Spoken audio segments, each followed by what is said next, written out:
I'm here to talk about a balance between medical and midwifery models of birth and pregnancy care. But I came across great obstacles in deliberating that.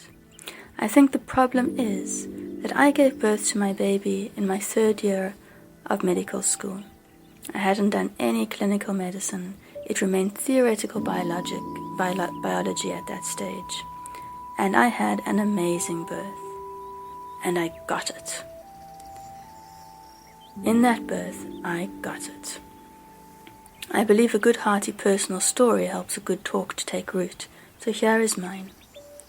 It was about 10 p.m. and I was crying at about 39.5 weeks pregnant that I would be pregnant forever. When my water broke. Thinking labor would probably start about 12 hours later, like the stories I'd heard, I SMS'd my midwife and went back to sleep. And I lay in bed, sleeping, in inverted commas, between contraction with my beloved next to me, in complete denial that I was in labor. This is a key point. Remember the key points. Complete denial. And then when I woke up, suddenly shaking uncontrollably with each contraction and needing to do something now, was the same time that my midwife called me to find out how I was and to come through. Another key point, that feeling to do something. By the time my midwife came, my baby was just short of crowning and feeling the full intensity of each painful contraction with descent of my baby. And she centered me, focused me, grounded me, and assisted my husband to physically support me, so Lochan was born. I got a few stitches and then snuggled into bed with him for the next few days. And this brought forth my major obstacle in discussing a balance between a medical and midwifery model of birth. Because birth is not a medical event. And birth happens whether the midwife is there or not. Birth is between the mother and her baby. It is a matter of heart.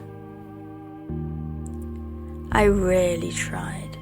I did several rotations in obstetrics during medical school, internship and community service in diverse hospitals.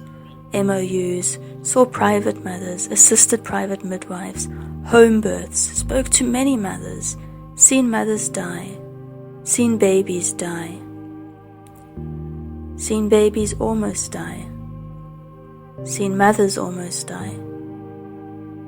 Labors go bad quickly. Labors go bad slowly. Caesarean sections turn bad. Life-saving procedures work and not work. The underlying incentives, attitudes, practices people want to call models lack humanity, individuality, and truth. It always comes back to this for me. There is an unacknowledged truth about birth. It works and it empowers. What model supports that at its core? The medical paradigm, whether it be a doctor or midwife, look through the glasses of fear. Fear of risk of morbidity and mortality and fear of litigation. Protocols and decisions are born from this arena, which makes them feel very safe as they revolve through the doors of statistics and research reviews. But in a case when you have to do 1,100 procedures to prevent one risk, we need to take into account any risk that the procedure may have in turn and its effect on the woman's future. But we are not speaking about women.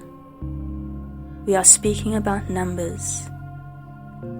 And this is valid and reasonable, or is it, when working in a busy practice or a busy hospital with high numbers and high morbidities, which you need to manage?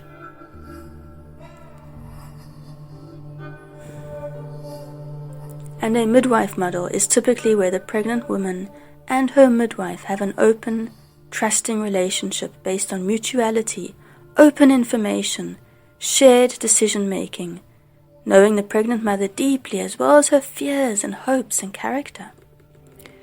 Still, in our reality, the midwife model that does exist is still under a banner of the medical model. My hands are tied. I have heard them say they are tied up in a medical model. The medical model holds the power. Okay. Sitting here in your lanyard description as a midwife, doula, doctor, mother, cast it off and hear with your heart. I wish to propose a sacred model of birth. What if I had to tell you that your work with mothers at this precious time of pregnancy and birth has the potential to change the innermost face, integrity, and empathy of our society?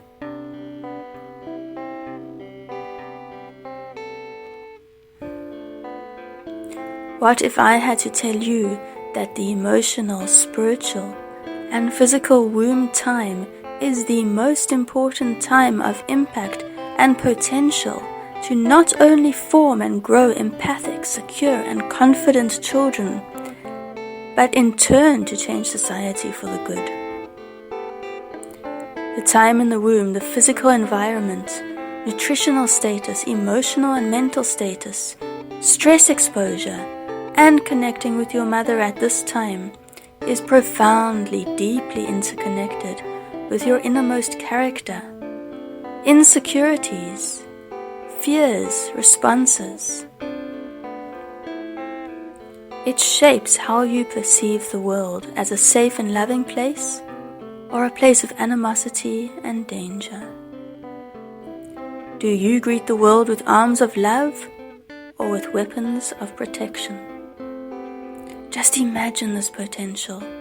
How much inter-society, interpersonal, never mind intrapersonal, corruption, crime, psychiatric disorders, basic unhappiness can be prevented at this level.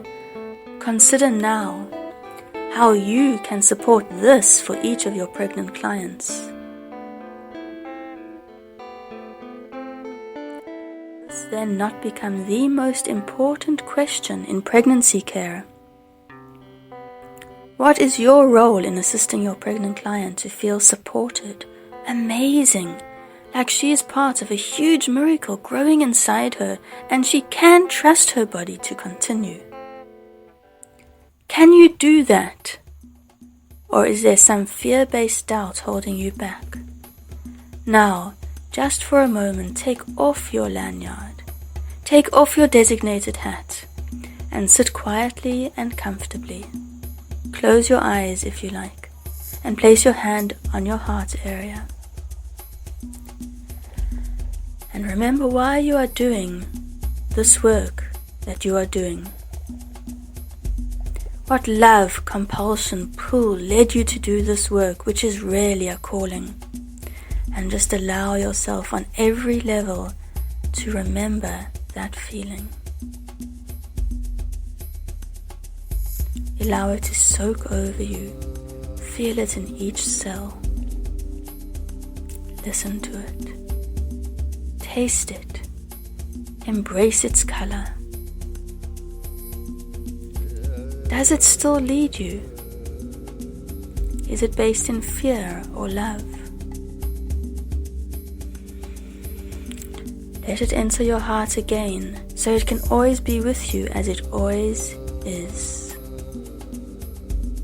Remember this contract you have, an inner work contract, when you are consulting with each mother, pregnant or in labor, and act with this responsibility as importantly as the responsibility for safe risk prevention, control, and practices. Now, before you allow your mind to indulge you, I will assist. What if? But so many things can go wrong. What if? The horror stories come bounding in from the mouths of all you meet. It feels like mothers, doctors, and midwives. There may be so many costumes, statistics, and dramas to convince you to join their plight of fear installation. I am not going to dwell on the specific what-ifs and fear-based research. It is glaringly obvious and logical that the medical part of birth and pregnancy is to be there to care for, correct, treat, manage the big what-ifs. It is not to stand by and project the what-ifs before they have any sign of occurring and interfere to coordinate a whole new what-if picture. There are far better and mother-centered ways to prevent risk damage. It is not to have a whole lot of inflexible protocols that can possibly act to protect the gynae from lawsuits. Because this does not put the individual mother in the center and treat her as a unique individual having a baby, as each pregnant patient indeed is. One of the best ways to avoid being sued is to have a really good, honest and integrity-based relationship with your clients and act soundly with rationale. The medical place is just that, medical. And until something is medical in a pregnancy and birth, the medical place is to be on standby and support the midwifery model of care. On that note, the midwifery role is to have the skills and education to pick up any risks, prevent any from arising, and communicate with the medical. This needs to be balanced in a skillful way, as quoted in the Journal of Perinatal Education, 2005, a midwifery model of care for childbearing mothers at high risk, genuine care in caring for the genuine. Allowing mutuality, trust, ongoing dialogue, enduring presence, and shared responsibility while holding the skills of theoretical, practical, intuitive and reflective knowledge with a special responsibility to balance the natural and medical perspectives in the care of childbearing women at high risk, especially by promoting the woman's inborn capacity to be a mother and to give birth in a natural manner. This is all pretty much based on how the birth services in our public setting operate. I want to go even deeper than that, to understand from what level of ourselves we are coming to a pregnant client and birth, and how important that is. What does a woman need in her pregnancy and her birth, whether you are acting under midwifery or medical models? Midwife with women. Yes, the physical checks to exclude pathology, risks and abnormals, while supporting and educating the healthy and nourishing physical needs to keep healthy and risk-free. She needs to come out of her consultation with her doctor or midwife feeling terrific, courageous, hopeful, and she needs to connect with her baby. That may sound like, yeah, well, that is very nice, but I saw a woman who was fine and then suddenly developed. Or I had a lady transferred in labor and then I know a lady who suddenly became... But it comes down again and again to the relationship between caregiver and client. From the beginning, if you are able to spend the time getting to know your client, her fears, history, family history, stresses, concerns, character, as well as her BP and her urine, the insight you'll gain to really journey with her in her pregnancy and birth will serve not only to a healthy and largely risk prevention birth, but a deep connection and inner journey for the mother and baby. I am not being naive. I have seen the horror stories, and I remain absolutely convinced that the relationship and care for the whole person in a sacred honoring of the process of pregnancy and birth is the mainstay to a healthy and satisfying outcome, setting the foundation for years to come. Where in these models do we find the place where we can practice trust, love, honor for the process of pregnancy and birth? If we bring these into our practice and allow a woman to sleep in her comfort zone, in denial, one of the key points during labor, we allow the body to do its thing. What are we tending to do at this time that could interfere with labor? What do we do when the pregnant mother sits up and needs to do something? Do we say, yes, here comes transition, let's move with it, or blow through it? No, too often I have heard, sit still, stop being so uncooperative, we can't get a good tracing.